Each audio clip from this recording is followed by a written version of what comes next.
Welcome, everyone. Welcome as you join us.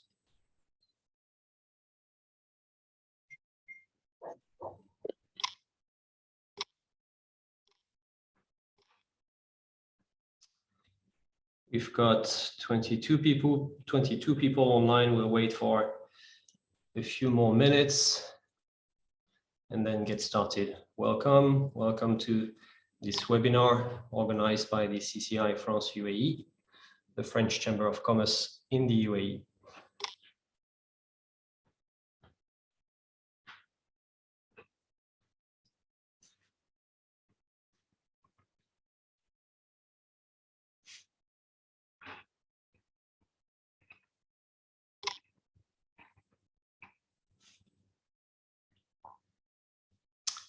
You will notice that cameras and microphones have been muted. That's normal, is to ensure an optimal conduct of this webinar. And again, we'll wait a few more instants before we get started so that people can join us.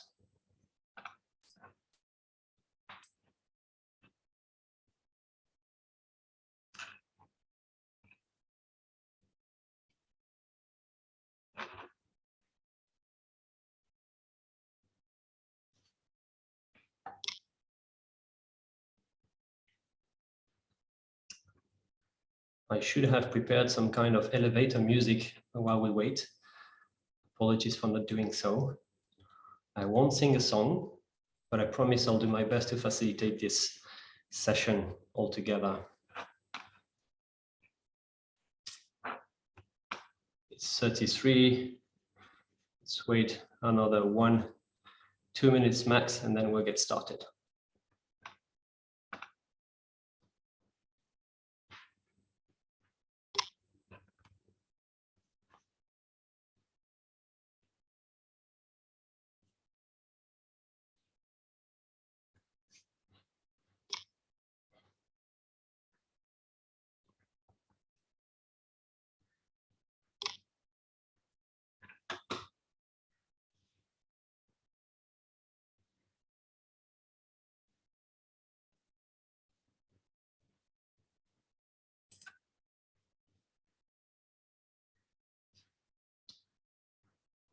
Okay. Fabienne, if it's okay with you, I'll get going. Yes, please go ahead. Thank you. So welcome to this webinar organized by the CCI France UAE, the French Chamber of Commerce in the UAE. My name is Alex Missery. I have two activities.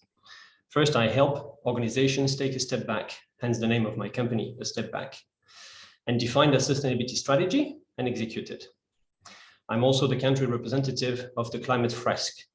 The Climate Fresk is a collaborative and playful workshop enabling its participants to understand the science of climate change, its causes and consequences.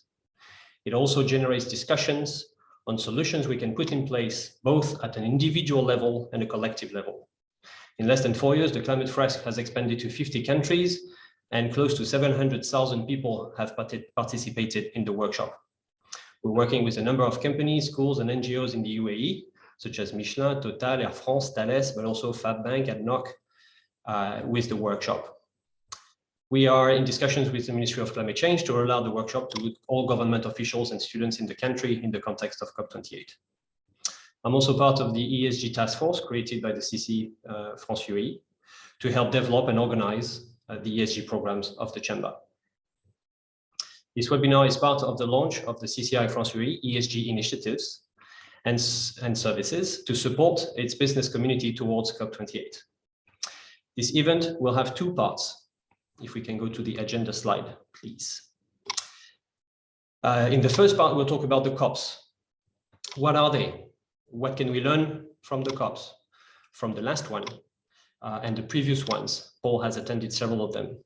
And what can we expect from the next COP, COP28, which will happen in the UAE in a year's time? The purpose is to inform and inspire you, the business community, on the role of the COPs and their interest for the business world. To do so, we'll have the pleasure to receive first Mrs. Brune Poisson. She's the Chief Sustainability Officer of Accor Group globally. She's a former Secretary of State for the Environment in the French government. Brune will explain why the COPs are essential to the international debate and a driving force to the business world sustainable transition. Then we will have a panel discussion with Mrs. Jaxita Rajkumar, the Chief Sustainability Officer of ENGIE in the Middle East, and Paul Watkinson, Advisor to the Minister of Climate Change and Environment of the United Arab Emirates. We will discuss what is a COP, the results of COP27, and what we should expect from COP28. At the end of the panel, there will be a first Q&A session specific to the topic of the COPs. Then we'll talk about ESGs. We'll discover this framework and its benefits, thanks to first a presentation of the Chalhoub business case by Florence Bulté, who is Chief Sustainability Officer of the Chalhoub Group. Then we'll have a presentation of the CCI France UAE ESG program by Fabienne Woolridge, who is head of ESG program at the CCI France UAE. After what, we will have a second Q&A session to focus specifically on questions related to ESG. We would like to thank the speakers today for their availability and for sharing their insights during this discussion. To conclude this introduction, a few words on logistics. Your cameras and microphones have been muted in order to ensure the optimal conduct of this webinar. You can ask any question via the Q&A button. Please use the Q&A button that you will find at the bottom of the screen. Please do not use the chat box, the Q&A button. Questions that could not be answered live due to lack of time can be sent by email to Fabienne, whose address will be indicated at the end of the webinar. This webinar is recorded and will be made available in your member private area on the CCI France UAE website. And our timing is perfect because I just saw that Brune Poisson joined us. Thanks a lot, Brune. And actually, without further ado, now that the introductions have been made, I will leave you the floor. As we can see on the slide, Brune Poisson is the Chief Sustainability Officer of Accor globally and a former Secretary of State for the Environment in the French government. Thank you, everyone. Enjoy the session, and over to you, Brune. Thank you very much, Alex. Good morning, all. It's a real privilege to be talking to you this morning, specifically because you, and I mean the UAE more generally, will be hosting the COP28. So I think it's a great opportunity that we can talk about it now, because COPs are vital and extremely important events if we are to achieve anything when it comes to fighting global warming and fighting biodiversity loss. I know that a lot of people, especially the media, at least in the West, are generally very, very skeptical when it comes to the COPs. They love hating COPs because for many reasons. One of them, it's very often because these are really global events. It's difficult to see the impact between all those discussions that happen at the global level and the reality of people's life on the ground. People feel that COPs cannot achieve enough.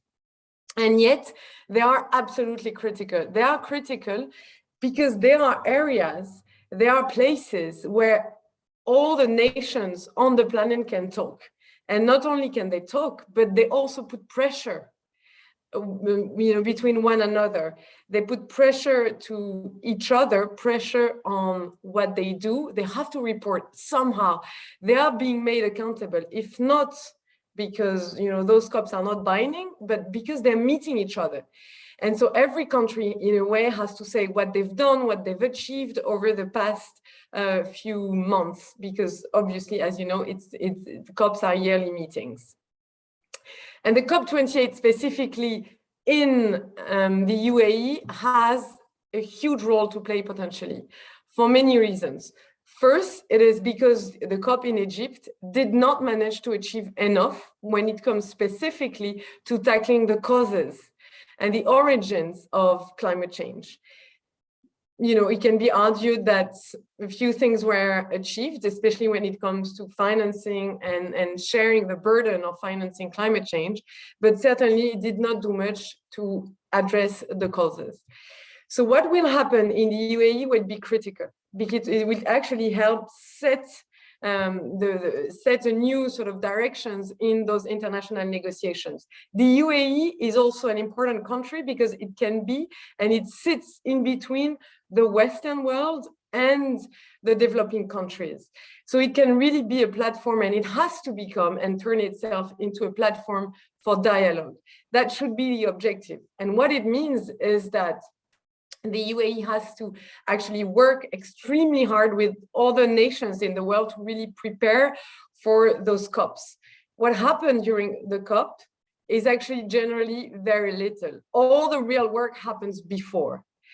And now it leads me to really private companies. What can be their role? How come we're here, which we are a group of people working mostly for the private sector. We can be asking ourselves, what is in it for me? Why would I just go sit and take any interest in those COPs? Well, for many reasons. First, it's because ministers, and I've been in those shoes, when they're negotiating, they need to feel supported. They need to feel that actually the private sector is ready to embark, is putting pressure, is actually wanting the politicians to be ambitious. Because very often when you're a policymaker, very often what you hear from the private sector is that actually doing and tackling climate change can actually be an obstacle to economic growth. And so if you want to have the legitimacy to push hard, to push for more ambition, which is, by the way, absolutely necessary in the longer run for businesses, well, you need the support from the private sector. So what it means is that the private sector needs to attend those COPs. They have to organize side events, and they have to meet, and they have to issue op-eds in the press. They have to actually sometimes lead some, may sound surprising, but some demonstrations, needs to be vocal, because it gives power, it gives legitimacy to the politicians that are and who are negotiating. Also, another reason why the private sector should attend those COPs is because during the COPs, there are overarching discussions on the Paris Agreement, and I will come back to that. But what matters also very much is now COPs are increasingly getting more and more sort of concrete in a way. They are tackling issues sector by sector.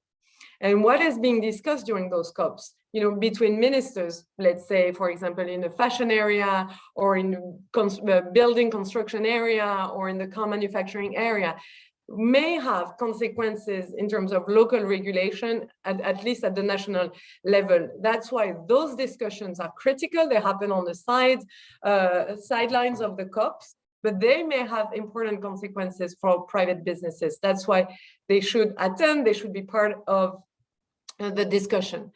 And finally, another reason, which is maybe almost, I think, a moral imperative for private companies to attend those COPs, is because they can actually do and lead in what I call positive lobbying. Very often, policymakers, they sort of know the issue, they know they have to tackle climate change, but they don't necessarily know how. And that's when the private sector it becomes critical. It is because they come in and they can help and work together with some of the politicians and influence them in the right sense, in the positive sense, to help them sort of identify solutions on how to implement and how to lead the transformation. So for all this, like mainly three reasons, private businesses have to attend COPs. That said, another and perhaps a final reason why COPs are, I think, critical, it is because the Paris Agreement, which was, as you know, signed or sort of agreed in Paris during the COP15, is the social contract of the 21st century. It is perhaps the most precious thing. I mean, this is what I strongly believe. I think it is the most precious thing that humanity has ever come up with, because it is the first truly global agreement. Yes, and perhaps sadly so, it is not a binding agreement, but yet it really has a huge impact on the regulation across the world, not to the same extent. Obviously, it's not the same in France as it is in Senegal or Brazil or the US, but yet it is sort of a framework on which every nation in the world is building its climate change policies. And because climate change is absolutely critical to solving some social issues, and because social issues and environmental issues are so closely bound together, and that's not me saying that, it's really the IPCC, we need to do everything we can, literally everything we can, to protect, to support the Paris Agreement. And that's why when businesses attend those COPs, they play a critical role in sending that message. And that's also why I think heads of states should really attend those COPs, because it has to be supported at the highest level in government, at the highest level politically. Ministers have to do the final stretch of work, and businesses have to be there to support politicians. And finally, businesses also have to attend those COPs, because what we see increasingly is fossil fuel companies attending the COPs. Fossil fuel companies, and this may be an issue in the UAE, I'm going to be super blunt, oil and gas companies are getting organized to actually sometimes hamper, slow, weaken the negotiations. And because they're so efficient at doing that, we need counterpowers. We need other businesses, NGOs, political parties, you name it, to actually stand and just send a different message, a different story, support the courageous politicians. Finally, if we zoom in on COP28, I'm not going to sort of perhaps redo or say again on all the things that were discussed during COP27, but perhaps to me, a major issue is you have, I think as a Chamber of Commerce, it is critical that you put, and I know it's difficult, and I know that's not the right word, but I think it's critical that you reach out. I was going to say to put pressure, but I think that you reach out to the UAE government to actually say, send a message that this is an important moment for the UAE, obviously for the world, but also for all the business community. And so they have to do all the work with their diplomats, with their politicians, with their key representatives of the private sector. They have to do all the work of actually bringing nations together, working on addressing really the causes of climate change. Because if we don't do that work really ahead of time, and when I say they will have to do that, it means they have to do that now. It has to start now. If they don't do that, COP28 might be yet another COP that doesn't achieve enough. But saying that, for me, it doesn't mean that we have to be cynical. On the contrary, it means that more than ever, those COPs are absolutely critical.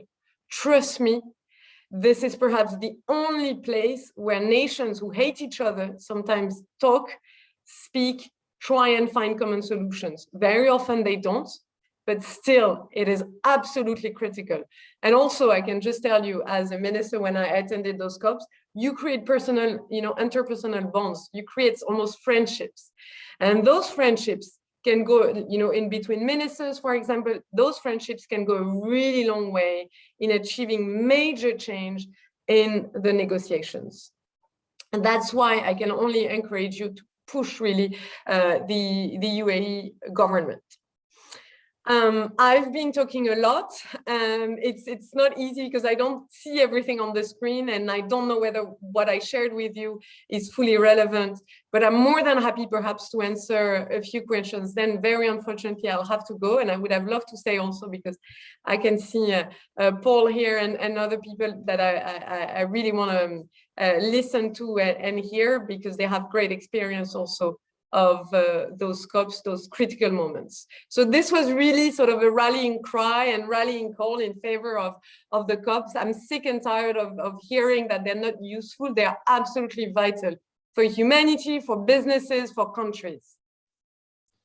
Thank you, Gwen. Thank you for your time. We know you have a tight schedule, and thank you especially for the powerful message. A number of us know how valuable these COPs are, but also a number of people do question it. And it's, I think, very well said, how you said that basically the private sector needs to support the actions of the politicians, understand what is going on to adapt, influence the course of things, counter maybe some of the lobbying that is happening from some companies, and ultimately do everything we can to respect the Paris agreements. Again, a very inspiring and powerful message. I mean it. Thank you very much. Alex, I'm going to do something very rude and actually interrupt you. But there's maybe one last message that I want to share with you. And I didn't know whether I would dare saying it, but I'm going to be super blunt. Everybody will want to say that the COP28 is a failure because it's happening in the UAE. Because it's, you know, it's an oil-rich country. So it means that we need to work twice as hard to make it a success. And we need, and I say we, it's really all of us need to work hand in hand with the UAE government so that they really understand what is at stake. I know that they do, but they really need to understand because everybody, especially those who have an interest in having COPs fail, will say, see, when it's an oil and gas country that is hosting a COP, they don't do enough. They're not taking those COPs seriously. They haven't done the work. At the end of the day, what they want is more global warming. I'm making shortcuts, but trust me, this may be the headlines. So I think there is a lot of pressure on the UAE to really, I mean, this is going to be a special COP. This is really going to be a special COP. It is going to be a COP that is really scrutinized, really scrutinized. And if the COP28 is not a success, it will fall on the UAE and more generally on parts of on the entire Middle East. So I think really the stakes are extremely high. Sorry, Alex, and thank you very much. Thank you. Thanks a lot for your presence. You can stay over. So we're a few minutes late now. We are going to move towards the panel discussion. There will be a Q&A afterwards. I understand you have to go, Brian. If you can stay, please stay. Otherwise, thanks again for your presence and words. So we move on to the panel discussion. We can have the slide up, please, Coralie. And I will present the speakers. So first it will be, here we are, Daxita, who's the Chief Sustainability Officer at NG for the Middle East. You attended the COP27 and experienced it as a representative of the large corporation. Paul, who's the advisor to the Minister of Climate Change and Environment of the United Arab Emirates. You were also at the COP28. You were there part of the official UAE delegation, working directly with the Minister of Climate Change. I attended myself also the COP as part of a delegation from the Climate Fresk, this NGO I introduced earlier, promoting climate education. First, why did you attend the COP? In just a few words to try and catch up on time, what was your intent, your purpose? What was the context? Over to you first, maybe Daxita. So thank you, Alex, and thank you, CCI, for hosting this conversation. So why did I attend? Firstly, from a business perspective, it resonates NG's core business in terms of supporting and driving a carbon neutral economy through our low carbon solutions, products and services that we offer to be it countries or B2G or B2B kind of businesses. Secondly, from a personal perspective, my sustainability role and passion in sustainability allows me to be really at the epicenter of the world's biggest climate discussions. As Brene has mentioned, it is the only time where we have so many nations together, so many professionals talking one common language. Thanks, Daxita. Paul, same question. Yes, good morning to everybody. I mean, this is about my 20-odd something COP because I've spent many years in this process. The first time I wasn't there as a member of the French delegation, but as part of the UAE. And, you know, I've been part of this. I helped prepare and run COP21 when we produced the Paris Agreement. And I also chaired some of the process afterwards as one of the chairs of the process. So I'm there to work with the UAE delegation, with my minister, with the wider delegation, to help be ready for COP28, which will start at in a year's time. It will be underway. So as Brune was saying, it needs to start early. And in fact, I'm taking time out to participate in this from a 3-day meeting with the UAE negotiating team, taking stock of what happened and thinking of the way forward. So preparing next year is very much the reason I was there. Thank you very much, Paul. The next question will be, why are there COPs?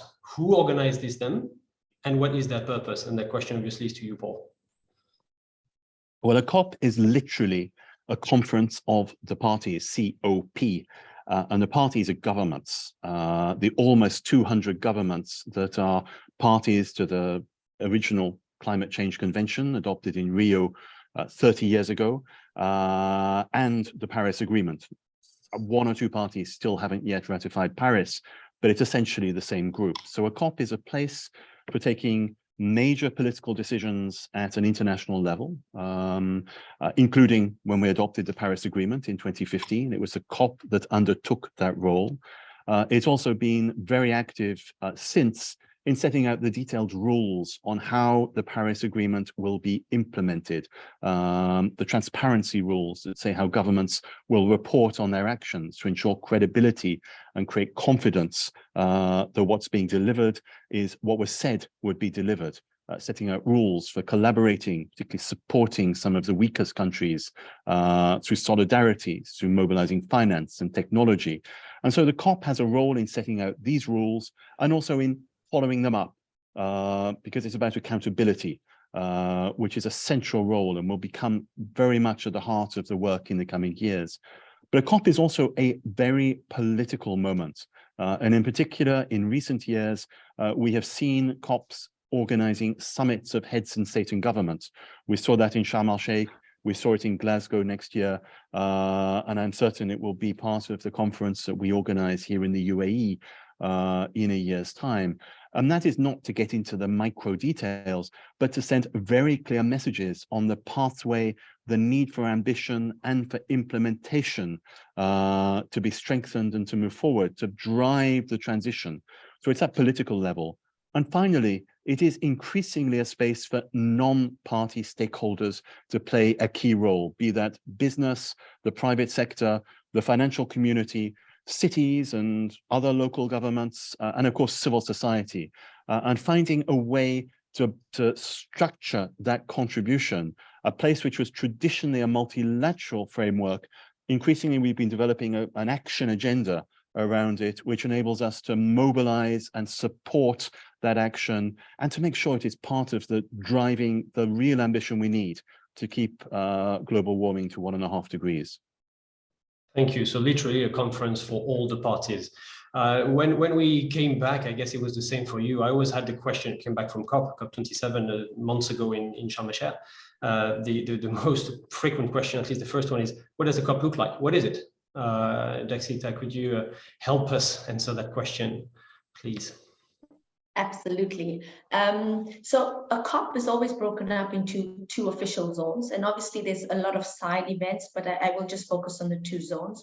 So you have a blue zone and a green zone, and as you can see in COP at Egypt, it was strategically maybe across the street from each other, and the focus was really around the collaborations and discussions.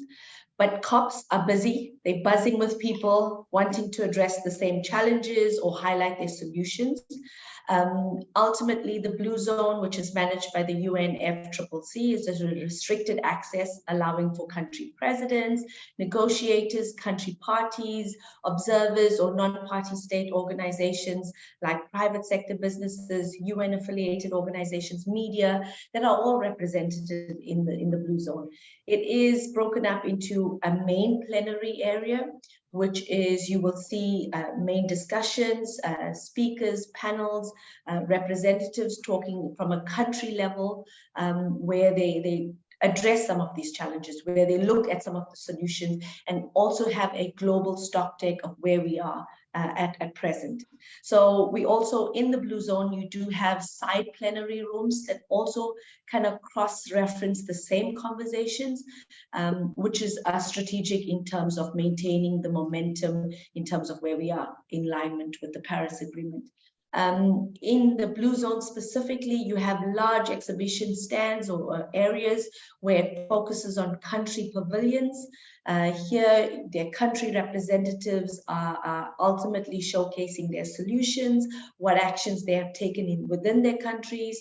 You also basically see, they also have sideline discussions within their pavilions on the various thematics. And maybe if you go to the next slide, over the 12 days at the COP in Egypt, it was centered around thematic days. Again, the focus on all of the relevant conversations: biodiversity, water, energy, finance, resilience, industry, or decarbonized solutions, if it may be. So this allowed the structure and the consistent messaging. So if you're a non-party stakeholder or a person visiting COP, you could align your discussions and collaborations and engagements around one of these thematic days. The next slide, if you go through very quickly. As you can see here on the slide, it was the main plenary sessions where you'd see the President, Secretary General of COPs, the main president of COP27, that highlighted their speeches, the actions being taken in terms of the host country, and all of the other presidents that have taken to the stage, highlighting their actions. Of course, COP27 was really the voice of Africa, so we saw a lot of the representations from the African countries, from their presidential perspective. If you want to go to the next slide, and I can take you through to, this was just a representation of some of the non-state exhibitions and stands. So a Just Transition Pavilion that was, very present. Also having sideline discussions around the various thematic days that I've just described. So we would see a whole lot of these pavilions across the various Blue Zone areas, and you as a participant could actually engage in every single one of them. If you want to go to the next slide, the Green Zone was really equally, important and gave the visibility on the same discussions. It featured both the public and private sector exhibitions. So here, if you're a business entity and you want to also showcase your, portfolio of services and offerings, this is the best locations in terms of a representation.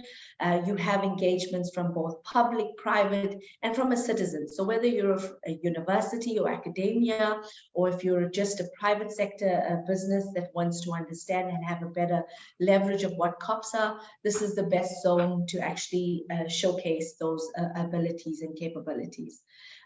So very much, COPs were around driving innovation, the different technologies, the different decarbonized solutions that are helping climate change and countries' climate commitments.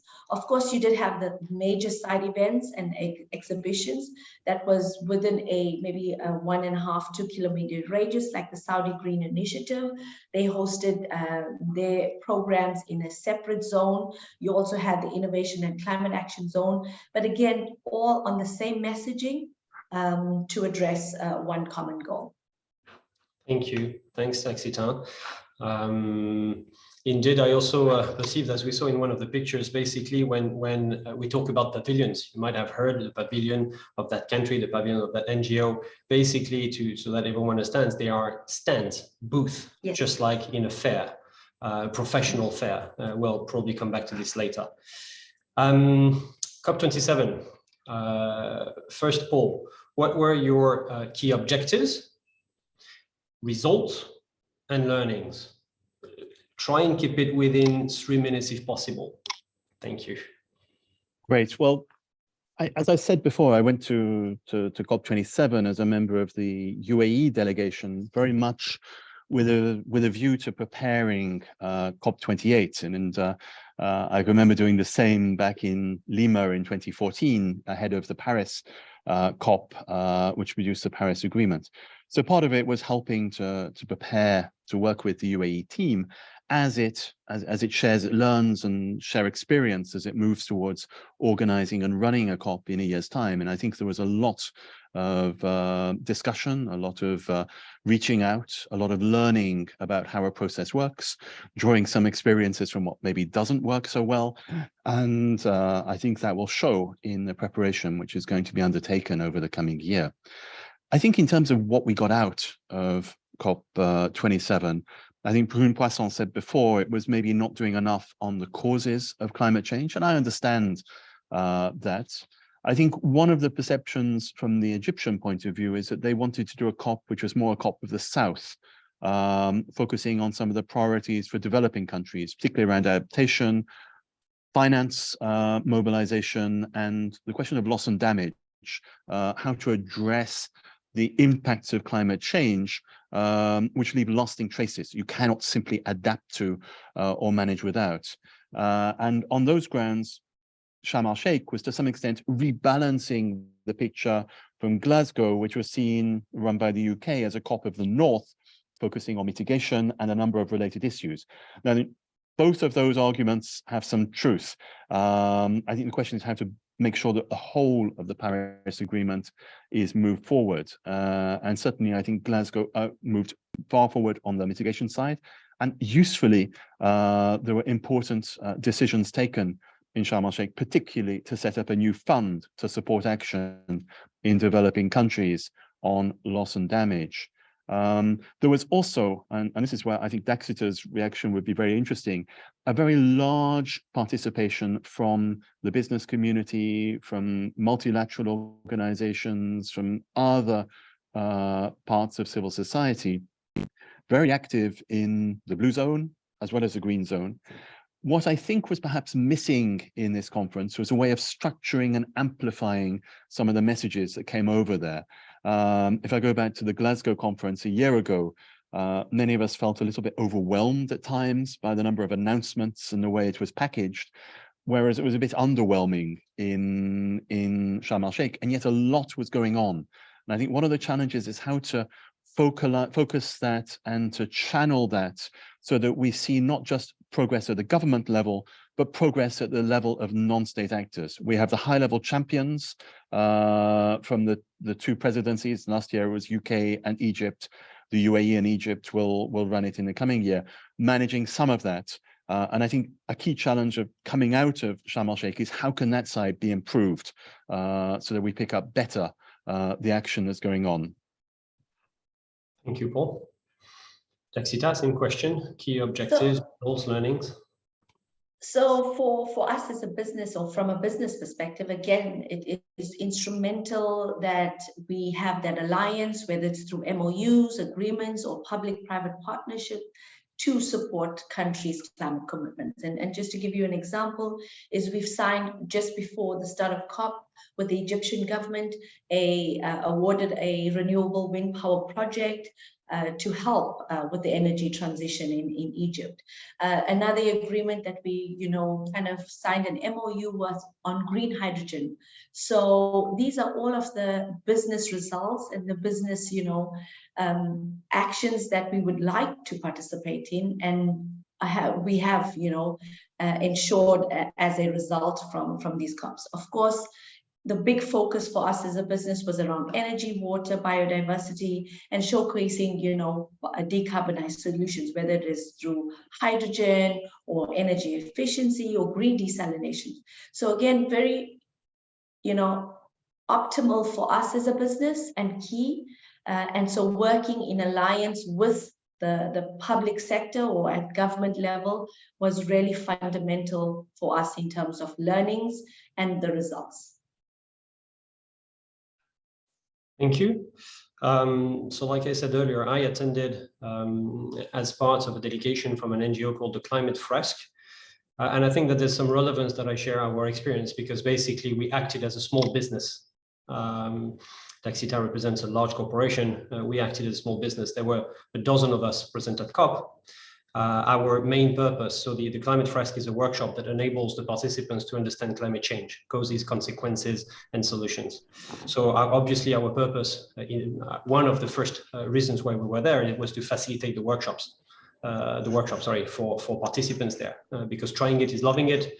And our second purpose was to make contacts with people who will deploy the workshop in their organization back at home when they go back to their own country.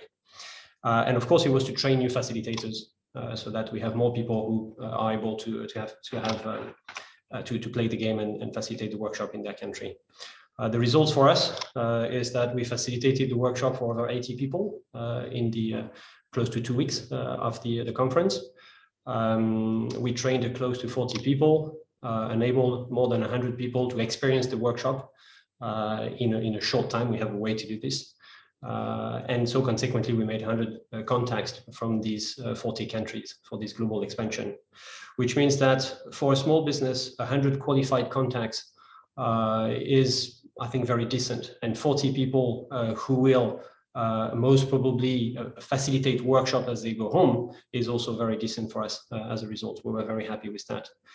For me, being the country representative of the association here in the UAE, it was also the opportunity to learn what a COP is, how it works, and consequently prepare for COP28, obviously. I want to come back on this point that I said earlier, that basically a COP in the blue zone, green zone, that the part where the booths are, where the pavilions, as they call it, are, is basically a professional fair. So as a company, small business, big business, but as a company participating, see it as a professional fair. Go there prepared in the same way that you prepare to a professional fair, whatever your industry. It's basically the annual fair of climate change. So strategize, organize, prepare for it. We could have been more prepared, to be fully transparent. So we had to adjust and create somehow a strategy a few days in, which then worked out. So we're happy about the result. We'll come much more prepared at the next. So prepare your sales pitch, which, as you do in a professional fair, you don't have much time to interact with individuals. So prepare that. Attend conferences. There's a number of conferences. Exita mentioned it. Basically, every booth has a conference area, or what they call the side event area. Mingle with the participants of these booths, of the media, and etc. Again, to try and be as simple as address it, approach it as a company. If you want to make contacts, if that's your angle, address it as you would address a professional fair. COP28. So it's next year, it's in the UAE, it will be at Expo site in November. Paul, over to you first, although it will be an all hands discussion. What are the expectations? What is expected of it? Brune shared a few words about this. And what are the objectives from your point of view, or from maybe an official point of view, or your personal point of view from the ministry? Great. Well, I'll give you a more my own views at this stage, since we're still developing official proposals, and that will be given in due course. So take this as very much as my personal view. What we do have in the heart of COP28 is what's called the global stocktake. It's a key moment foreseen by the Paris Agreement, where every 5 years, parties will come together and look at where we've got to, where are we? And it's a science-based process, particularly based on the reports of the IPCC and the information we have from parties and other stakeholders that have been feeding in. And there's a technical process to prepare it underway. So that's all a very technical, science-based thing. But the most important part is, what do we do? And I think the key result of COP28 is going to be, how do we speed things up? Since to look at where we are, to take stock, is clearly that we're not on track. We're not doing enough in terms of mitigation. We're not doing enough to adapt to climate change. We're not doing enough to transform finance and to help the poorest and the most vulnerable. So how can we change that? And I think that's the key point of COP28. It can be the start of a new cycle when we're less focused on the negotiation of all the rules and much more focused on driving ambition and, above all, implementation as we move forward. And there will be, of course, as always in a COP, many issues to be handled. But I think at the heart of it is, how can we change gear? How can we really move into a much faster implementation? And that's for governments, but it's also for business, it's for cities, it's for individuals. And how can this be put into a package which drives this forward, which takes away the things that hold back action, unblocks and speeds things up? So in a very general terms, that's really what I think we need in out of the COP. The detail, of course, is going to be a lot harder to get there. Thank you. Dexita? So I definitely echo what Paul has said, but if there's one thing that I know about UAE and living here for 14 years is that they will be excellent hosts, engaging the full realm of government, private and public citizens. And I mean, we've seen that from hosting of the Expo itself in 2021, ultimately. So, but two things that I just very quickly want to highlight, and again, this is really my opinion in terms of what will come to the forefront. We will definitely see a strong focus of the GCC as a unity, which has, you know, unfortunately come under fire for being the oil and gas producers, but we will definitely see how the decarbonized solutions that can still support climate commitments and ensure energy security. So we'll start to see the solutions on the ground. So the implementation, as Paul has mentioned, on terms of be it the CCUS or CCS, the hydrogen, again, that was, you know, in conversations at COP27, how are these strategically helping that whole carbon circular economy within the GCC realm? So we'll see those solutions at the forefront. The second thing that I will definitely start to see is that, yes, it was a success of having the engaged parties for the loss and damage at COP27. But now the real focus is for COP28 is what is the process on accessing those funds, who will access those funds, what are you know, the requirements to access those funds. So a lot of the process, the systems that will need to be highlighted and discussed at COP28 around loss and damage. So those are, I mean, at most, and I know we're running out of time, those are the two core things we will see in the main discussions. I want to add one thing, and I'll follow up on, I'll do the same as Brune earlier. She said, I hesitate to say it, but I'll still go for it. She said there's a risk that the comments are, you see, when it happens in an oil economy, things don't progress and things of that sort. If they do progress, or if there are good discussions, negotiations, and if things move forward in a good direction, it is possible that people say, again, more talk and more greenwashing. So the only way to avoid this, we all want, and I also have faith in the fact that the government will want to make it a success and have really strong commitments happen during that COP and make it a milestone. How then not be taxed of greenwashing is actually by acting. And this is, for all of us, is actually changing behaviors, how we manage our companies, how we progress, and how we walk the talk. There will be talks, and I'm sure it will be great talks. We will need to walk the talk. This is, I think, it will become an imperative at COP28. The last point of the discussion for this panel is how can businesses leverage COPs? Because of time and because I prepared some notes on this, what I propose is that I say a few things, and then Dexita, you first add what I forgot. First is organize your badges to access the blue zone. Okay, a green zone easy to access, blue zone more difficult. The access to the badges open in the spring. Have a pavilion if you can, and that's only in the green zone for companies. Or prepare your attendance and work on having some kind of a presence on other people's pavilions or your country's pavilion, your company's country pavilion. I'll be invited to speak at conferences. There are a number of conferences all the time happening on all these pavilions. Find a way to be invited there, and maybe the CCI will host some and host side events yourselves on some of the pavilions. Companies can sponsor cocktails or whatever other side events on the pavilions to invite their guests. So that's a few points I wanted to mention. Dexita, anything else to add on how businesses can leverage COPs? Well, if all I can say is that if you're not part of the conversation, get on board. This is where you are at the forefront of collaborations, discussions, and really working towards providing the solutions together. Someone asked me the question as well is how can businesses benefit from it? And my response was very clear in many ways. One is that if you as a business is not already reporting your carbon footprint and finding ways to reduce that footprint, start now. It's never too late. I always say it's never too late. It's not only a country challenge.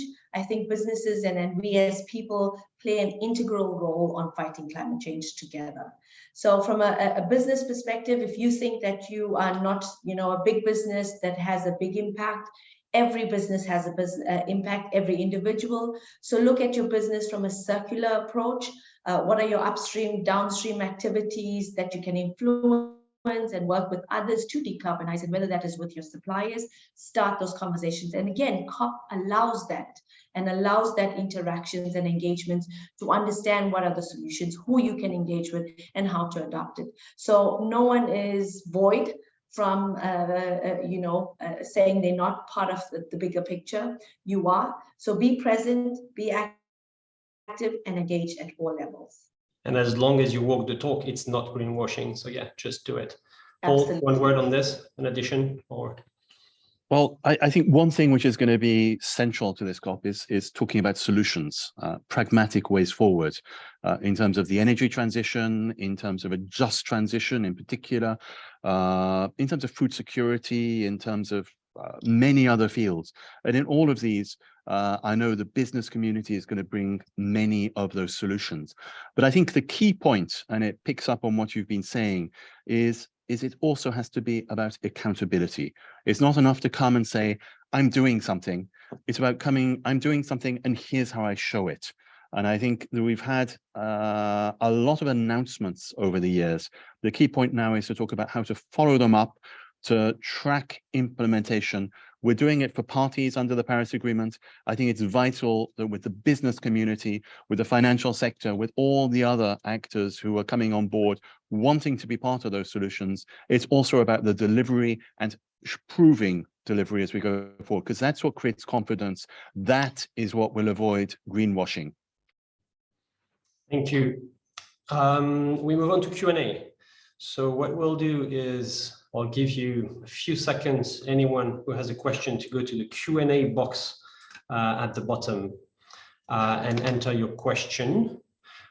Speakers, if you need Paul, Daxita, a sip of water, it is the time. We receive one question. I discover it together with you all. Will the oil and gas companies be welcome to show what they are doing to reduce their carbon footprint in practice? This to improve their image and avoid greenwashing. Someone wants to comment? I have an idea. Paul, you have more experience. Do you want to go? Otherwise, I can go. Yeah? Happy for you to go first. Okay. My thought is that even more, we said it, even more at this COP, because it is in this country, demonstrating that we walk the talk is critical. So will they be welcome? I don't have the answer. And Paul said that the planning is also still work in progress. I don't think we have a strict answer. Should they? Definitely, they really, really should. I don't know what else to reply at this stage. Maybe just to jump in, I mean, the key point is who is going to be part of the solution, who is coming. It's an inclusive COP, which is going to be organized. And I hope that's inclusive in the widest and most constructive sense. The key point is who wants to be part of the solutions to climate change. And that is about commitment, and it is about delivery. As I said, it's not enough to come and say, I've reduced emissions from this, or I've invested so much in transition to a new energy source, renewables, hydrogen. It's about showing the delivery, showing the resources which are being budgeted, and proving that this is really moving forward. And I think that's the test which will be applied as we go through this COP. Just to comment very quickly as well, well, personally, I think they will be really active in the space. They will be at the forefront, highlighting, as Paul has mentioned, their solutions that they are adopting. One has to understand that, it's not just we implement solutions and scale it up and there's no more, carbon emissions from the oil and gas. We're not living in a fairy tale world. Things take time. You need investments. There are those solutions that are available currently being piloted, being tested, ironed out in terms of challenges. So yes, those will be showcased. But it goes back to ultimately saying how quickly can they speed up those solutions over the next 8 years. Now it's no more a decade, it's about 8 years left. And that is the realism in terms of what we would want to see from these oil and gas companies. Thank you. The next question, and so far the last, and due to time, if someone wants to ask one very last one, please do it now, otherwise this will be the last. Who shall we approach to register our participation as a company? Is there an online registration?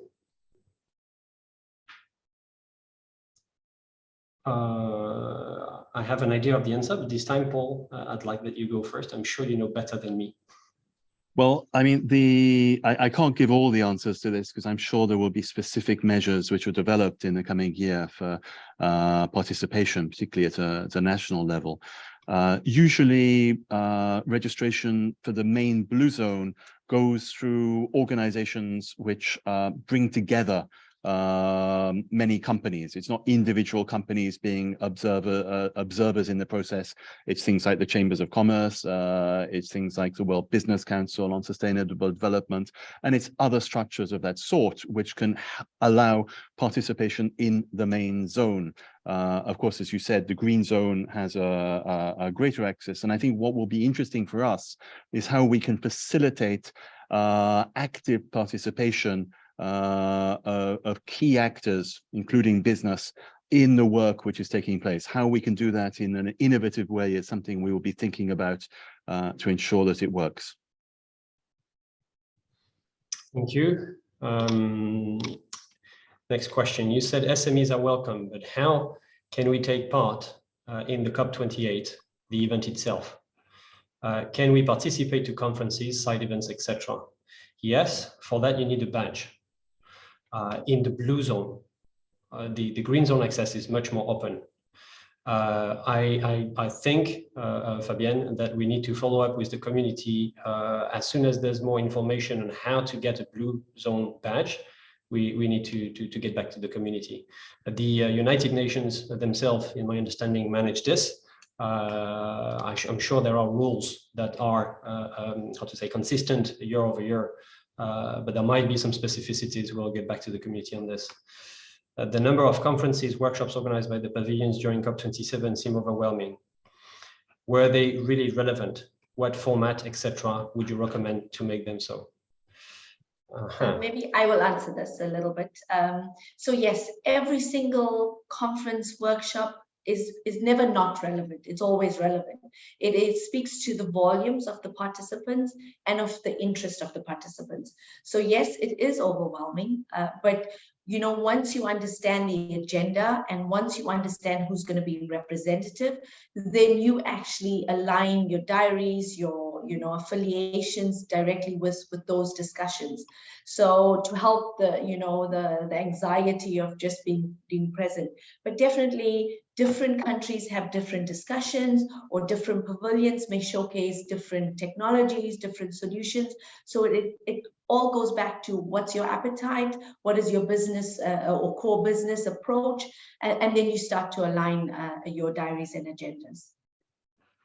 Thank you. Because of time, we keep the last question and more. If more come, feel free to send them in the Q&A box. They will be treated offline afterwards, or send them to the email address of Fabienne, which will be displayed at the end of the call. We are only 5 minutes late, so we caught up on some time, but still need to move forward. Now we'll talk about ESGs.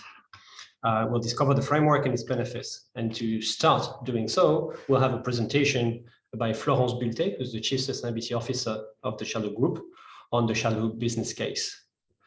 Thank you, Florence, for taking the time. I understand that it's the middle of the night for you where you are. So thank you so much for attending, and the floor is yours.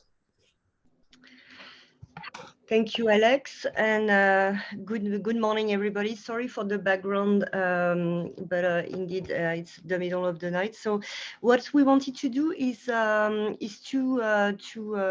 shed some light on what are ESG, but more importantly, share some experience on how Chalhoub Group has started and the journey. So if we go to the first slide, the important thing to understand is that ESG is really a metric. So you'll see CSR, ESG, and sustainability are closely interlinked. But ESG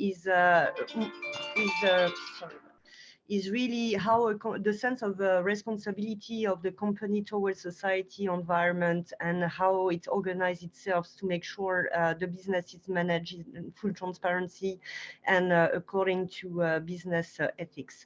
So for environments, as a company, we can look at everything which is reducing our carbon footprint, putting in place some climate policies, energy use, waste management, and how to better manage consumption of natural resources. When it comes to social, we look at all the issues which can impact positively our internal and external stakeholders. So depending on the business we are in, it can be consumers, it can be suppliers, partners, etc. So if we go to the next slide. CSR, so the corporate social responsibility, has been designed first to engage employees and build a positive corporate culture. It's more qualitative, and it's used now quite widely by organizations and different business. When it comes to ESG, now we're talking about a more quantitative approach. So how can we measure the positive impact, setting KPI, capturing data, measuring, monitoring the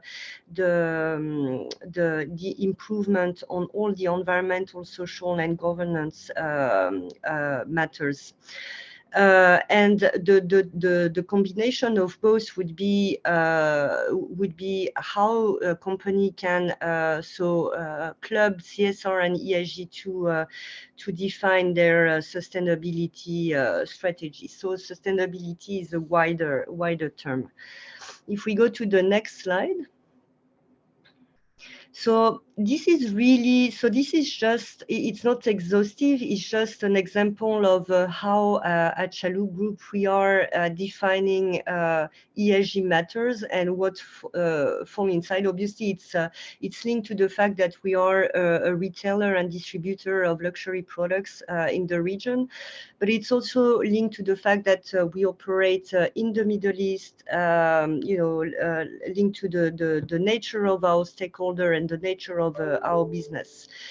So for us, we're looking at different subjects. So when it comes to environment, we're looking at water and energy efficiencies in our head offices, in our warehouses, but of course in our stores, because we have over 750 stores across the region. We are looking at how we can shift to renewable energy whenever it's possible. So I dig a bit into it later.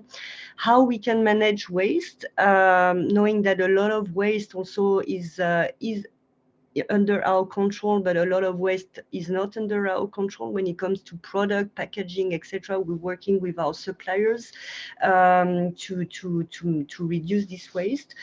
We're looking at sustainable procurement and transportation. Again, being a distributor and retailer, we have a lot of shipping involved, and we look at how we can better manage our data when it comes to environment.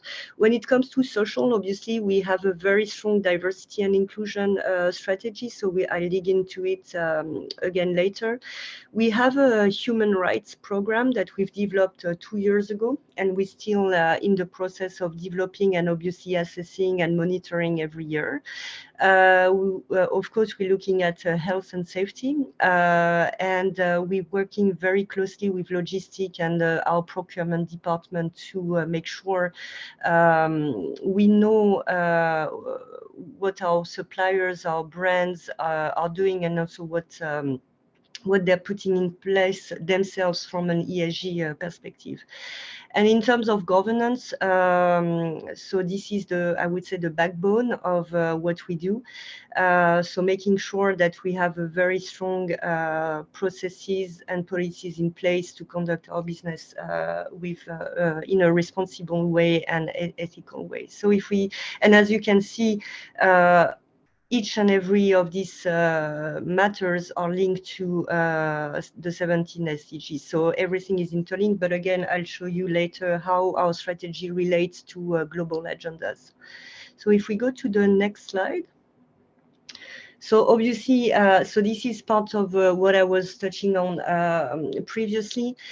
When a company builds their ESG strategy, of course, it has to be linked to business opportunity, and it doesn't. I mean, it makes sense if the ESG strategies is linked to business needs. So again, what type of business are we in? What type of industry are we in? Who are our stakeholders, externals and internal?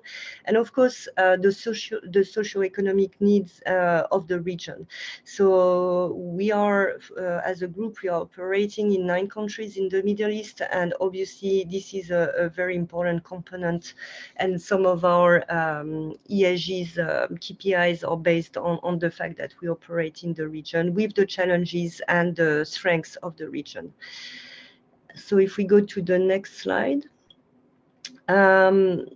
So a question we always have, and I think it was also a question that we've seen now, it's how, if we are a micro enterprises or an SME, how can we have an ESG strategy or sustainability strategy, and how can we start that? And really, there's no size to start the journey.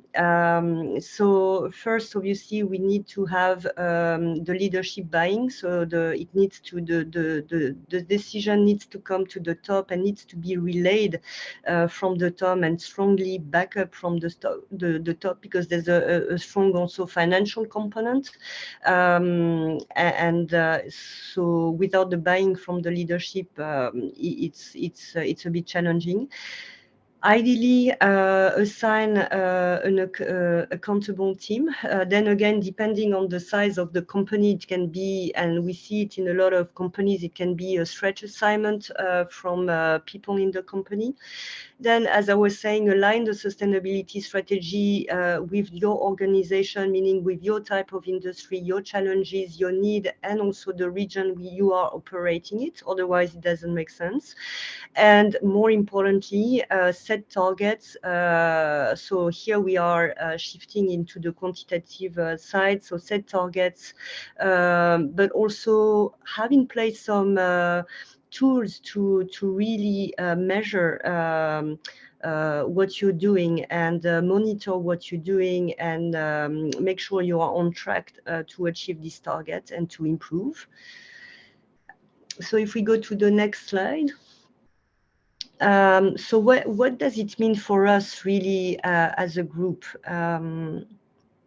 So we started our journey with, like a lot of other companies, with a community giving strategy and employee engagement strategies. And I won't go through all the dates, but really what triggered the real change was that we became a signatory of the UNGC in 2014.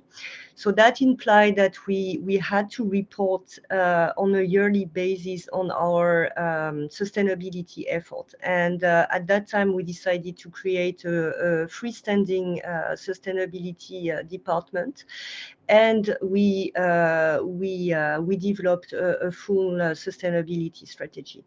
Then in 2017, we became also signatory of the WEP, Women Empowerment Principle, which is really giving also a set of KPIs, 8 KPIs on diversity and inclusion, which were integrated in our sustainability strategy. 2018, our group president, Patrick Chaloux, became part of the UNGC board, chaired by the Secretary General, which was also another add-on and giving us a voice, the opportunity to be a voice and to share the challenges and strengths of the Middle East. And then from then onwards, we increased, we developed other partnership, and in 2021, what was Chaloux Impact, which was at the beginning the name of our employee engagement strategy, became the overarching name of our sustainability strategy. So if we move to the next slide, so as I was mentioning at the beginning, business ethics and integrity is really the backbone of the sustainability strategy. So making sure we have the basic in place, like code of ethics, supplier code, human rights practices, health and safety, depending on the nature of the industry. But for us, protecting our people, customer data and privacy, nurturing customer engagement and loyalty is really at the core of what we do. So making sure we have a very strong business ethics and integrity. And I will develop it a bit more later. So if we go to the next slide, so this is how our overall sustainability strategy looks. So we have at the core the purpose of the group. So it's not only the purpose of us as a sustainable team, but sustainability team, but it's really the purpose of the group. And then how can we make sure we achieve this purpose, focusing on what's relevant for our business. So again, when it comes to planet, we have 2 main focus that I will develop later, paving the way to net zero by 2040 and contributing to circularity. When it comes to people, making sure we create the right environment for equal opportunity, driving people growth and supporting youth engagement, empowerment. And again, youth empowerment, knowing that, majority of the population here in the Middle East is youth, and also knowing that 28% of youth and employment in the region, it's crucial that as a company we support the youth. And when it comes to our partner, making sure we are building ethical and transparent partnerships, starting with ourselves. So if we are going to the next slide, this agenda is not only based on what is important for us, but it's also based on global agendas. So again, we are part of the UNGC. We are part of a Pearl Initiative, which is a regional NGO focused on corporate governance, accountability, and transparency. Of course, we are, as you have seen, all of our goals are linked to the 17 SDGs. We are members of WEP for everything dealing with diversity and inclusion, and of course, we are aligned with the Saudi and UAE vision. If we go to the next slide, so when it comes to environment, if we go to the next slide, so we really stepped it up this year and starting our. Sorry to interrupt. If we could finish in 5 minutes max, please. Okay, so our main focus, and I would maybe focus on on the environment then, because it's with COP28, I think it's really important. Paving the way to net zero. So we've started the journey. We've calculated our scope 1, 2, 3 of carbon emissions. We are partnering with Schneider, and again, I want to highlight the importance of partnership, because again, as a retailer and distributor, we cannot do everything ourselves. So any company who wants to progress and who make progress needs to partner at some stage with people who are experienced in the domain. We have presented a roadmap to achieve this net zero by 2040, which will be validated by April, and then only then in April we will be able to fully commit to the net zero journey. Our next big point of focus is to contribute to circularity. So with our type of business, we are looking at, no, if we can stay on the other slide, thank you. We're looking at really developing alternative business which are made to reduce our carbon footprint. So for example, with Christophe, we are testing in France the vintage business. With Tanagra here in the Middle East, which is a homeware brand, we are looking at renting dinnerware, cutlery, etc. With Level Shoes, we've developed some pre-loved project where customers can buy pre-loved items. So anything which can participate to the reduction of carbon footprint. And again, very important, all these decisions that we've taken and the business direction we are taking from a sustainability point of view are fully aligned with the global strategy. So the Paris Agreement 1.5 degrees, the Science-Based Targets Initiative, again, the net zero initiatives, and the zero waste to landfill is more of a local initiatives. So that's the focus on environment. Then again, we have, if we can just show the slide, the next slide is just our roadmap. So again, just for you to see per point of focus, we clearly know from now to 2040 the step we are going to take, and all these steps are linked to KPIs that we are monitoring every year. And the other slide, if we can show quickly, so it's exactly the same on social. So next slide. So with our 3 points of focus, our agenda, and the same for governance. So I'm told that actually we can take 5 minutes from Fabienne and give them to you, Florence. Yeah, so maybe I think what would be interesting is to maybe if you have some questions or questions, we plan them for the end. Is there anything else that you would like to share? Well, maybe on diversity and inclusion, because I think that's something which is important and a lot of focus. There's a lot of focus in the region. So if we go to the previous slides, yeah, and again one, yeah, this one. So basically for us, 3 main points of focus: creating the right environment for equal opportunity, so enhancing gender balance. So we've put in place a lot of programs like the Women in Leadership program that we've started this year. The idea is to create a pipeline for women in the company to take senior position roles.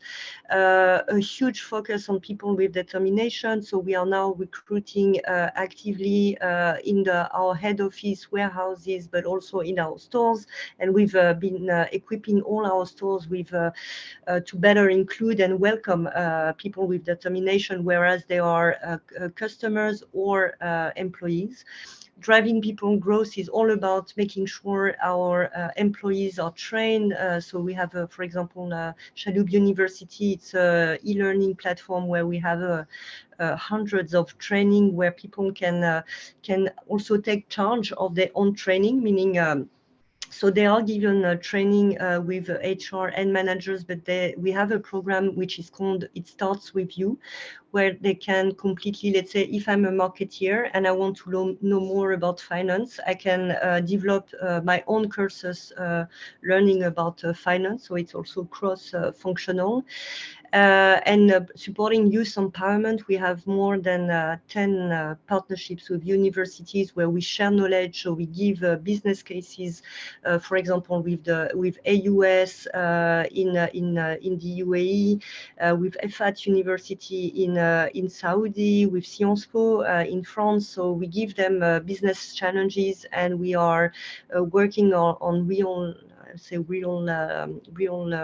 time business cases. So sharing knowledge, supporting with mentorship, including them in internship, etc. So the idea is to bridge the gap between the academic training and the skills needed to integrate youth in our company.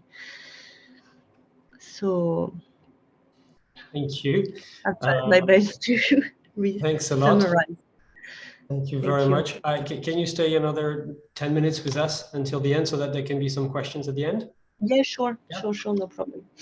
Thank you very much. So now we go to a presentation from Florence Woodridge. She's head of ESG programs at the CCI France UAE.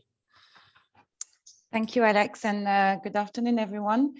Firstly, I would like to say a very warm thank you to all our speakers that have given us some fantastic insights so far. And thank you, Florence, for this inspiring business case. I think it showcases that we can really have a very big impact when we put the effort into it, and when we make it a priority. So it's hugely inspiring. From our side at the CCI France UAE, for the past few months, we've been working on deciding and agreeing on what our role should be really on the sphere of the sustainability and bringing more sustainability into business.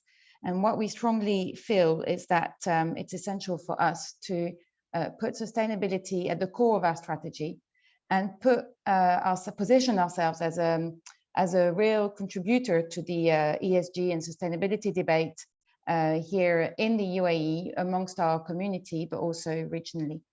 And the programs and the initiatives that we will put together will basically pave the way towards COP28. If we can just go back to the previous slide, sorry. So the idea is to pave the way towards COP28, but obviously not stop there. And we know it's a long-term commitment from ourselves and from our members. But during and towards COP28, we want to show a real support to the UAE government and to the local entities also in their plans. So how do we plan to do this is firstly by educating and inspiring our community on sustainability challenges, but also sustainability opportunities that it brings to businesses. We want to support our network and our members in the implementation of their ESG strategies.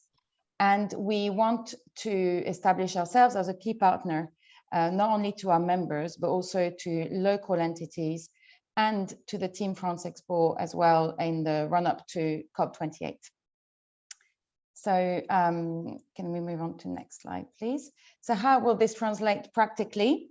We're going to be creating some insightful and practical content in a bit similar to what we've done today, basically bringing some information that is useful and practical for our members. We want our members to get inspired and to understand how they can practically tackle these challenges, no matter what the size of their company is. And we will try our very best to cater for all different levels of maturity within our members. We also want to create platforms that will be business development platforms for our members to position themselves as experts on ESG solutions, and also to gain some visibility on their sustainability efforts. And that will be through different tools that we will be launching on that platforms that we've started to launch and that we will be launching in the new year. And lastly, we're going to be putting in place some programs that will support our community in the implementation of their ESG plans and strategies. And that will go from workshops that we will be organizing with some partners and having some ground actions organized as well. And then focus on well, give like an ESG focus on a lot of our existing flagship events and committees that are already existing. So I just want to give you a very quick, so if we move on to the next slide, it will give you an idea of how this will translate across the next 12 months. So Q3 and Q4 have seen the launch of our ESG platform. We've also started having loads of conversations on content creation, on building partnerships with the key sustainability actors, such as the, well, we've got a good relationship now with Paul Watkinson, and we're hoping to build stronger links with the Ministry of Climate Change. And we've got loads of other conversations going on with local entities that are key sustainability actors here in the region. Now, Q1 of 23 will be very important for us because it will see the launch of a series of actions in January with the marketplace, ESG marketplace that will launch, an ESG guide. We will start communicating on some workshops. We're also going to have the ESG Sport Challenge in February, which I really invite you to participate to. It's a great team challenge, and it's also supporting fantastic sustainability topics. And we are also going to be hosting our annual gala dinner, which a lot of you already know or may have participated to in the past. I can already reveal this gala dinner will take place in Abu Dhabi on March 10th in the Emirates Palace. So another wonderful venue. And the theme of that gala will be sustainability and ESGs. And in the rest of the 2023, we will carry on having some actions. So we're planning on having some grand actions organized and involving our community on these actions. We're planning to have our UAE France Business Days. It will take place on 2 days, and one of these days will be dedicated to ESGs. So it will be a fantastic platform for our members to position themselves on these topics and participate to roundtables. And it comes October, we'll have a Working Together forum, again with an ESG focus, and all of this will lead on to November with the COP28. So this is work in progress. I have no doubt that we will be adding on actions and activities in the, throughout the year, but this is to give you an idea of what we have in the pipeline. And then lastly, like we said earlier, and I think Alex, you made a very valid point on that, like we obviously have to walk the talk, and it's all very good saying we're going to help everyone implement these plans and these strategies, but it's also essential for us as a small business to start acting on these matters. And like it's been said earlier, I think by Daxita as well, is that no matter what the size of your company is, it's very clear that you can have an impact, and that sustainability is an absolute must and should be and could be turned into business opportunities. And we've given a few examples of what we've started doing here. Obviously, we'll carry on the effort. And if anyone is keen to have a conversation with us on the, where they can start, how they can start, we're obviously very, very keen to help anyone. Basically, our ultimate goal is that by COP28, all our members will have started the process. Some of them have already started it a long time ago. We've seen the example of Chalhoub, but we hope that by COP28, everyone will have managed to start the process of how to implement ESG best practices in their company, and we'll have something to say on COP28. Good. Thanks a lot, Fabienne. It's 59. Is there a question in the no? Well, I think we can call it today. I think there is a slide. We want to show the slide where your email address is, maybe, so that people can follow up with questions, if any. Okay, so you see it at the bottom of the screen now. Florence, thank you so much for your words. It happens also that Daxitan Paul have had to leave us, so I'll thank them. I don't know if they will see this recording. Thank you everyone for your attendance. Thanks again for the speakers. Thanks Fabienne for organizing. Thanks for inviting me to moderate. It has been a pleasure. I look forward to seeing all of you in further discussions, webinars, meetings in person to talk about ESGs, to talk about sustainability, talk about decarbonization, to talk about the climate threats, to talk about what you want related to COP28 with the CCI. And I feel, I know because I'm part of the discussions we're having on how to help the community, they are having great plans, thoughts, initiatives to support the community towards COP28 and sustainability. Thank you very much and see you soon. Thank you. Thank you very much. Thank you very much. Thank you. We'll speak soon. Thank you, France. Bye, everyone. Bye-bye.